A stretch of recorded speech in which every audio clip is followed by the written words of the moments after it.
This was the part of family meeting that I really struggled with, the idea of giving money to the children and not having it be tied to contributions or grades or behavior. I really thought it should be tied to contributions and how well they do their work, how much follow through. And I really struggled with that for quite a long time. So I had to let that go. I was raised in a family that valued work and directly tied work to money. So I could buy into everything else, but this concept I wasn't on board with. I really appreciate the fact that the kids can make their own choices on what they buy. And if they don't have their own money, then they just can't do that. It's been great. There's a lot less stress.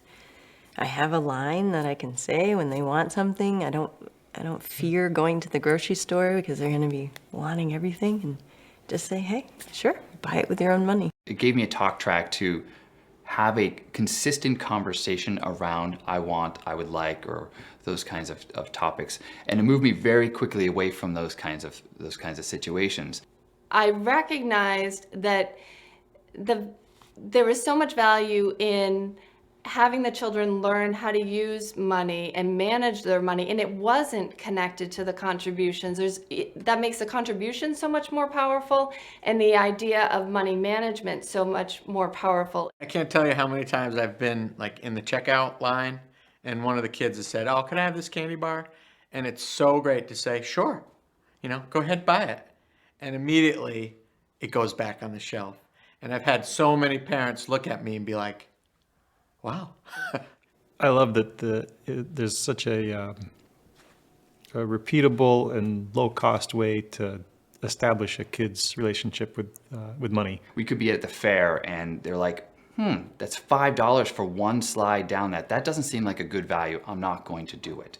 And I didn't even have to tell them that they couldn't ride down the slide. They made that decision on their own. One of our children was very quick to spend his money. I mean, if he would get his money at 10 o'clock on Sunday, by 1 o'clock, it was gone.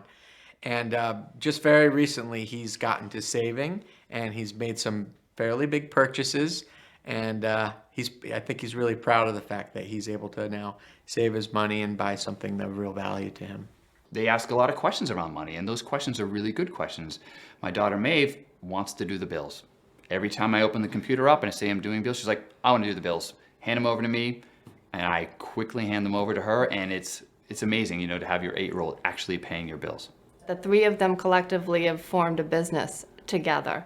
They even store some of their money together. They have a separate account in the bank that they are saving their money for their pet care business. So it's even transformed beyond saving money, but now how do you operate a business? So anybody who has hesitations around giving an allowance, I tell you, it is the most freeing part of the entire process because it just removes the conversation, and they quickly understand it and they move past that and they start to own